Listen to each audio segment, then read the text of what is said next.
রায় তারা প্রকাশ না করে, রায় না দিয়ে কার্যকরের পথে না যে তারাও নির্বাচনের কথা বলবেন না। আইসিডি চিফ প্রসিকিউটর মহোদয়ের থেকে যতদূর শুনেছি তারা ডিসেম্বরের মধ্যে এগুলোর বাস্তবায়ন করতে যাচ্ছেন। তিনি ঐক্যমত্য কমিশনের প্রধান, সেখানে সেকেন্ড প্রধান হিসেবে প্রতিনিধিত্ব করছেন প্রফেসর ডক্টর আলী রিয়াজ। সেখানে অলরেডি এটা ডিসাইডেড ঐক্যমত্য কমিশনের উচ্চ কক্ষে পিআর পদ্ধতিতে আগামী নির্বাচন হবে, সংসদ দ্বিকক্ষ বিশিষ্ট হবে। তারা যদি জুলাই সনদে স্বাক্ষর করে তার মানে এটা তাদের বাস্তবায়ন করতেই হবে, এটা অন্য কোনো অপশন নাই প্রথমত। দ্বিতীয়ত, আপনি বলেছেন যে যারা এই খুনের নির্দেশদাতা গণহত্যার সাথে সংশ্লিষ্ট প্রথম সারি যারা, তাদের যদি রায় না হয় তাহলে আমরা নির্বাচনে যাবো কিনা।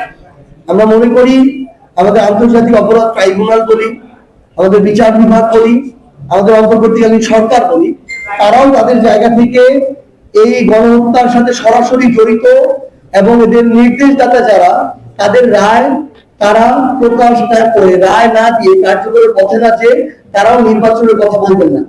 তারাও প্যারালালি দুইটা চিন্তা করছেন। আমরা এখন পর্যন্ত আইসিডি চিফ প্রসিকিউটর মহোদয়ের থেকে যতদূর শুনেছি তারা ডিসেম্বরের মধ্যে এগুলোর বাস্তবায়ন করতে যাচ্ছেন এবং সেটাকে সামনে রেখেই তারা ফেব্রুয়ারি নির্বাচনের কথা বলছেন। আমরা আশা করি তারা তাদের ওই প্যারালাল রূপরেখা একসাথে কাজ করে যাবেন। কোনো একটা যদি লেন্দি হয় তাহলে আরেকটা লেন্দি হবে অটোমেটিক।